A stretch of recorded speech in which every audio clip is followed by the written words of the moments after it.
812-878 atau bisa melalui SMS dan juga WhatsApp 0811666695. Assalamualaikum. Waalaikumsalam warahmatullahi wabarakatuh. Yud. Ya, dengan siapa di mana ini? Ajo Uniang Pungasunan. Ajo Uniang. Silakan Ajo. Assalamualaikum warahmatullahi wabarakatuh. Al-Mukarram Ustaz.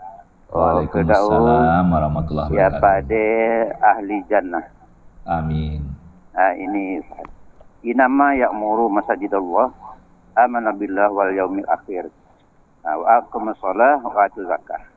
Jadi orang yang membangun masjid itu kan orang muslim, tidak mungkin orang kafir. Sekarang penduduk dunia 8 miliar. Yeah. Yang Islam cuma 2 miliar.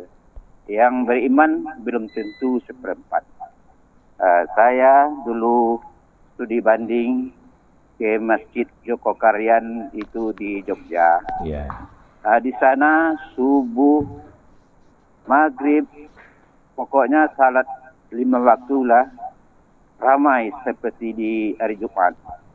Yang kedua, anak-anak mudanya bilang kata Pak Ade tadi, yang muda-muda itu akan ujian semester akhir.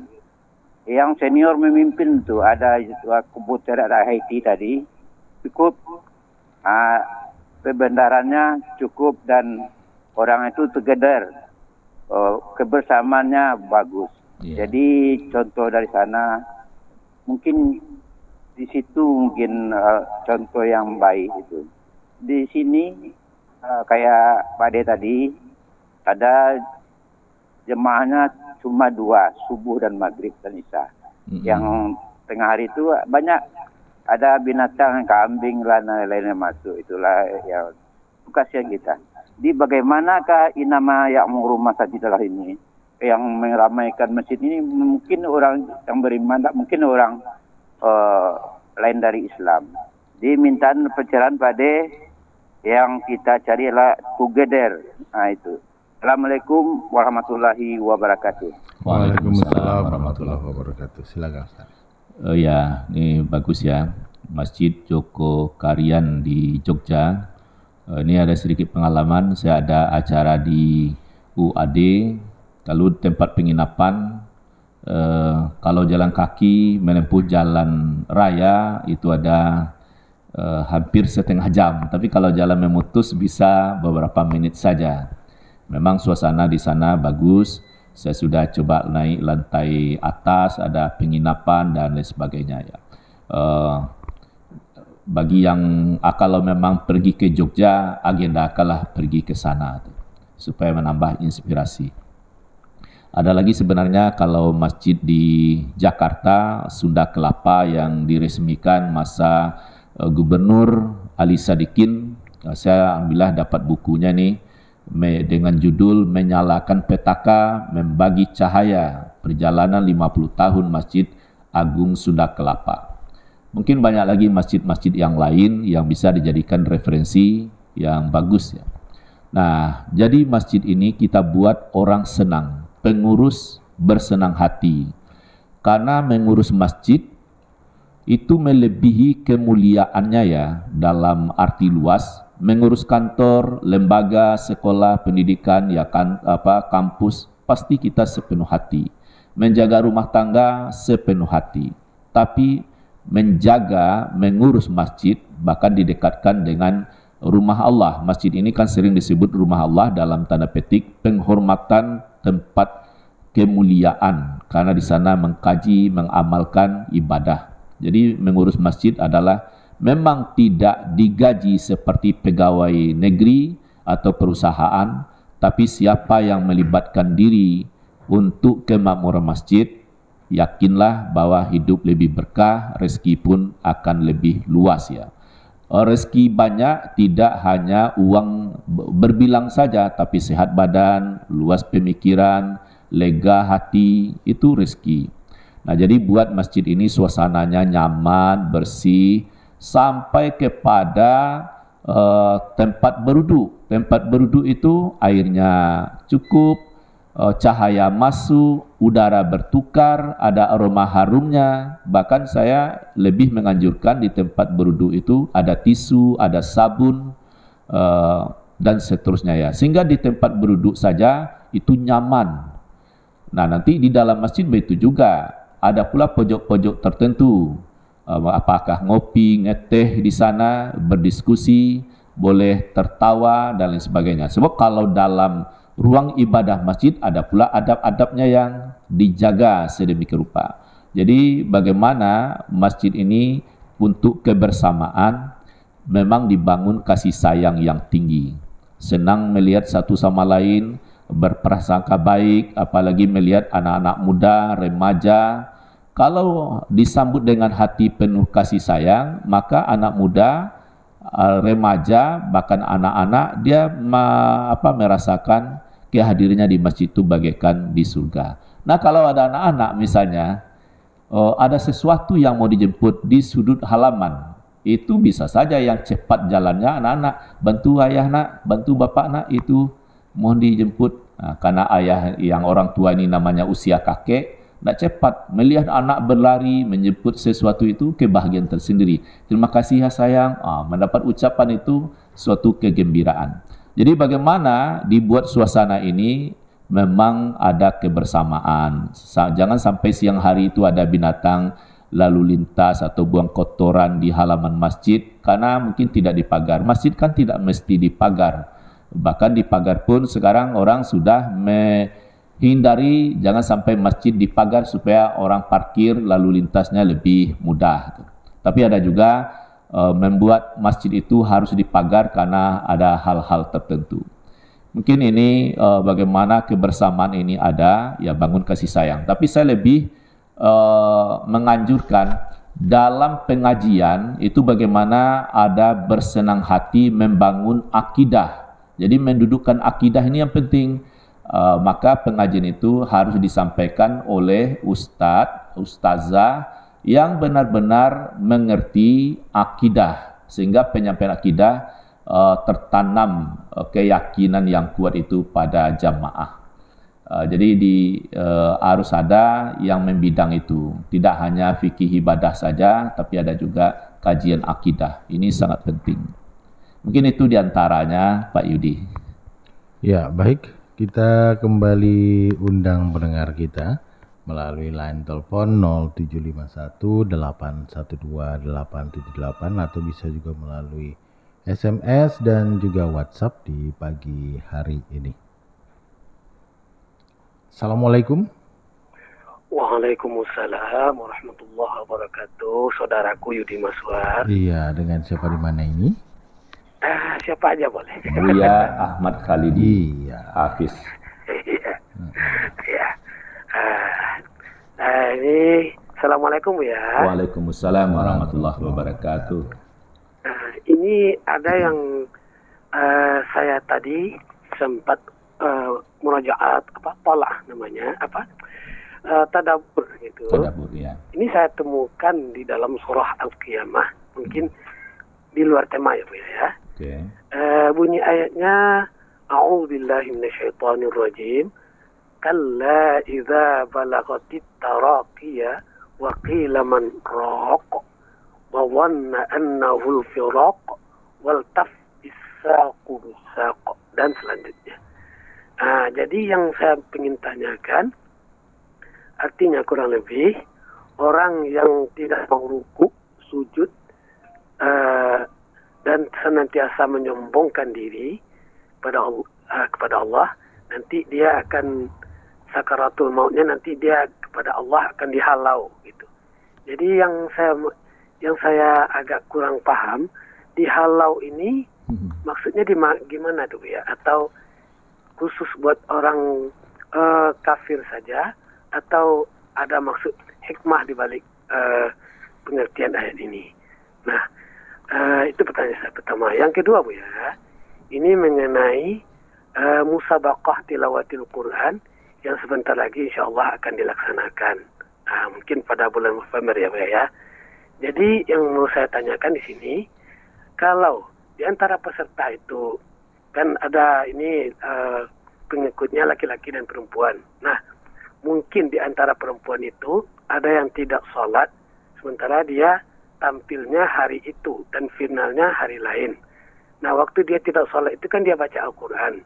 Jadi, bagaimana hukumnya terhadap orang yang tidak sholat atau katakanlah haid gitu, dia membaca Al-Quran, apakah dosa baginya walaupun dia sedang mengikuti acara musabaqah?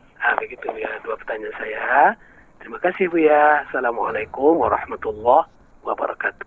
Waalaikumsalam warahmatullahi. Silakan Ustaz. Ya, yang pertama dihalau ya, berarti dia diusir waktu sakratul mautnya. Tentu ini bagaimana menanggapi, saya tentu harus baca dulu tafsirnya. Saya belum baca tafsirnya bagaimana ulama menafsirkan ayat tersebut. Tapi bisa ditangkap betapa malangnya nasib orang kafir itu ya. Malangnya itu sebenarnya di dunia dia juga malang. Walaupun dia kaya raya, triliunan, tapi berkahnya tidak ada. Sehingga wajah nur ilahi pada orang kafir itu dengan kekayaan itu tidak terlihat ya. Tapi wajahnya tetap saja mungkin mulus, glowing, tapi cahaya keimanan itu tidak ada karena tidak mendapat keberkahan. Yang beruntung itu kan orang beriman. Qad aflahal mu'minun. Sungguh amat sangat beruntung orang-orang yang beriman. Jadi sumber keberuntungan itu adalah iman yang kuat. Nah, terus bagaimana nasib orang kafir? Misalnya di dalam surat Al-Anfal ayat 50, walau tara iz yatawaffal ladzina kafarul malaikatu yadribuna wujuhahum wa adbarahum wa zuqu azabal hariq.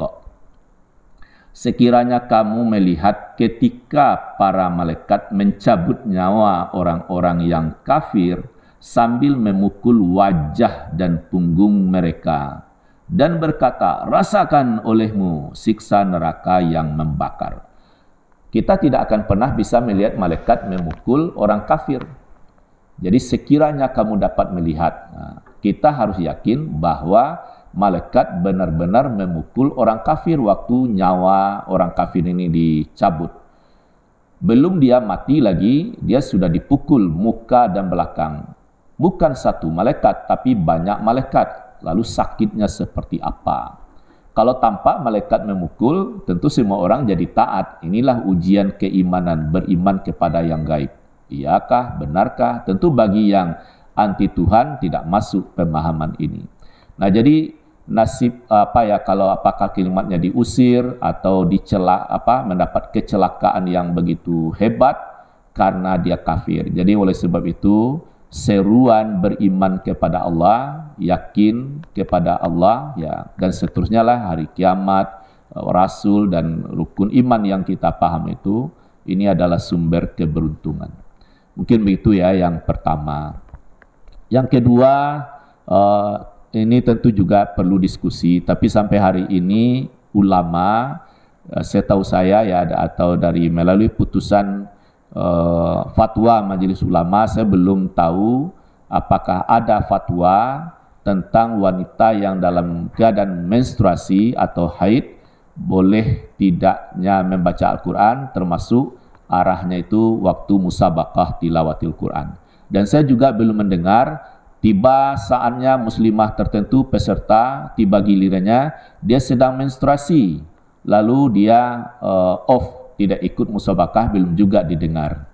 Nah, kalau saya ditanya, ya bagi saya ya yang dilarang bagi wanita menstruasi itu kan hubungan suami istri, salat, puasa, tawaf. Sedangkan masuk masjid dan membaca Al-Quran kan terjadi perbedaan pendapat.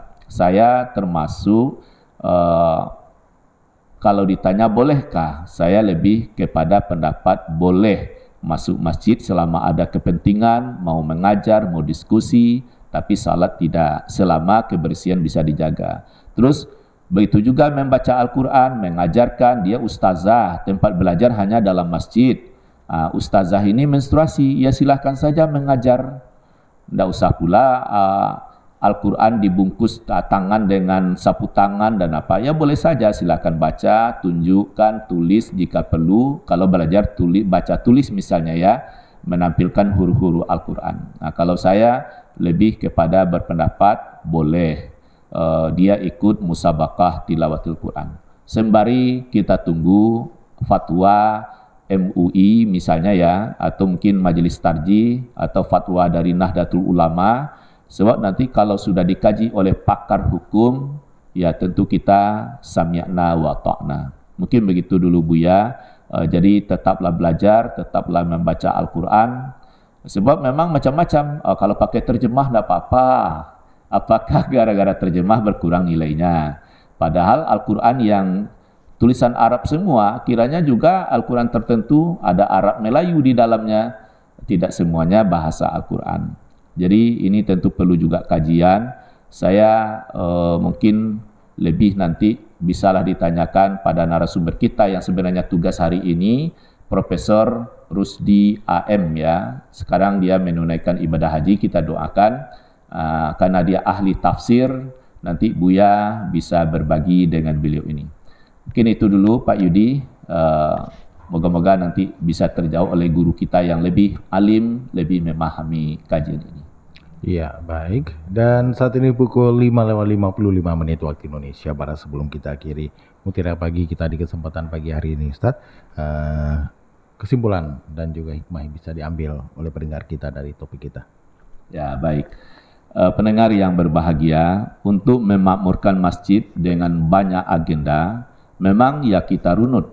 Agenda salat berjamaah, pengajian, apalagi belajar, ada pendidikan, seni budaya apa, karena kajian-kajian seni, kajian budaya, bahkan juga wawasan politik itu bagus dikaji di masjid karena pelajaran baik mata kuliah itu ada namanya fikih siyasah, fikih politik atau taktik dan strategi.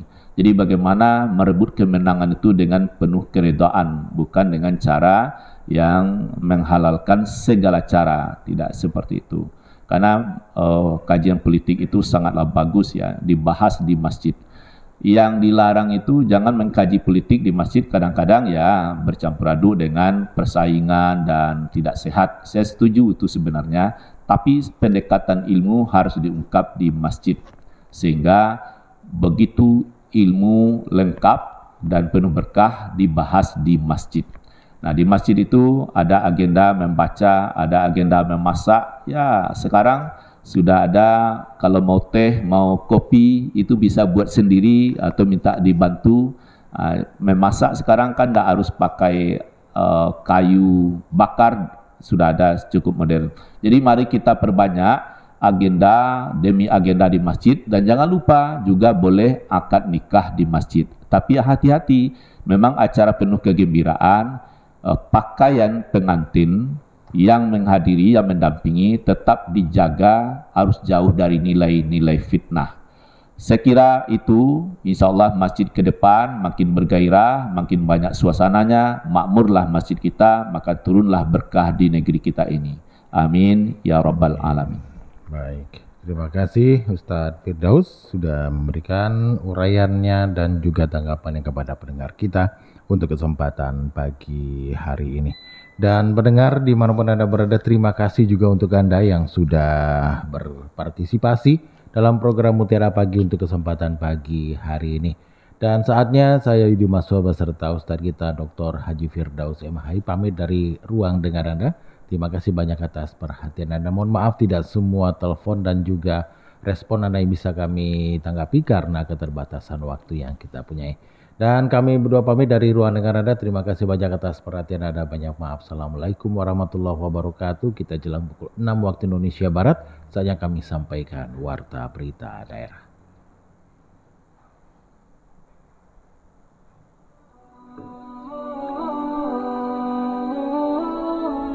Demikian pendengar, telah Anda ikuti program Mutiara Pagi.